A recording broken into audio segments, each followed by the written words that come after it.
السلام عليكم. دي الميجان 1 اللي كانت فيها مشكله في الديسك الاسطوانه اللي احنا كنا فاكرين الموتور علشان بنشرح فيه. ديسك الاسطوانه باظوا او سلك هنا قطع. فطبعا يعني احنا عايزين نعرفكم السير قطع ليه. تمام. لما حد يسمع صوت خشن في العربيه، تمام، يا ريت يسعى ورا الصوت لسبب. قرب كده معلش. السير ده مكتوب عليه ايه؟ جيتس رينو. تمام. ده لسه جديد مش قديم، هو صاحبه مغيره بقاله حوالي 5 شهور او سنه تقريبا، هو بيقول لي بقاله سنه تقريبا. تمام.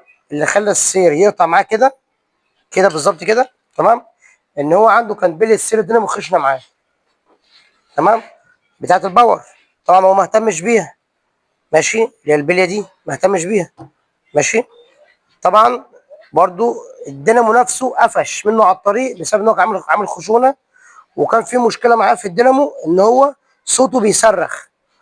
راح لواحد واثنين، يشد السير مره يشد السير تاني، نفس المشكله، الصوت برضه بيصرخ والمكنه خشنه. هو طبعا لما العربيه طبعا قطع السير كاتينا، قطعت بسبب ان الدينامو قفش. لما قفش الدينامو كلبش تنبوره الكرنك. وتنبوره الكرنك دي الميجان 1 بتبقى التنبوره الالمونيا. الالمونيا دي على فوله مع الكرنك. يعني مفيش حاجه اسمها مسمار يفك زي الميجان 2 او زي اللوجان او زي النيلوجان. صعب المسمار يفك عشان دي على فوله. طبعا احنا عملنا فيها. طبعا في اول فيديو طبعا موجود فيه جلد سباب وروديه وفريزا وجون سلندر لان جابت صوابات. تمام. وغيرنا ديسكو ستانو وبليه. تمام. والحمد لله خلصنا ودورنا. فده كله يا جماعه انا بتكلم فيه بسبب ان السير قطع نتيجه ان الدينامو قفش. الحوار ده حصل قبل كده. تمام. واحنا برضو هندور مع بعض نسمع صوتنا مع بعض. دور يا يوسف. قرب كده يا محمد. طبعا ده صوت بعد التقفيل. تمام. احنا ركبنا طبعا طقم كاتينا، سير كاتينا بليتين.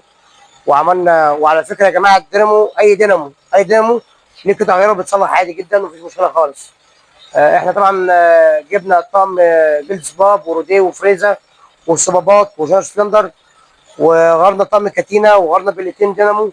الدينامو ده بيكون جوه بليتين. وعملنا الشربون بتاعه. والحمد لله بفضل الله قفلناه. نورتوني في وحش رينو. ودعموني دايما ان شاء الله. السلام عليكم.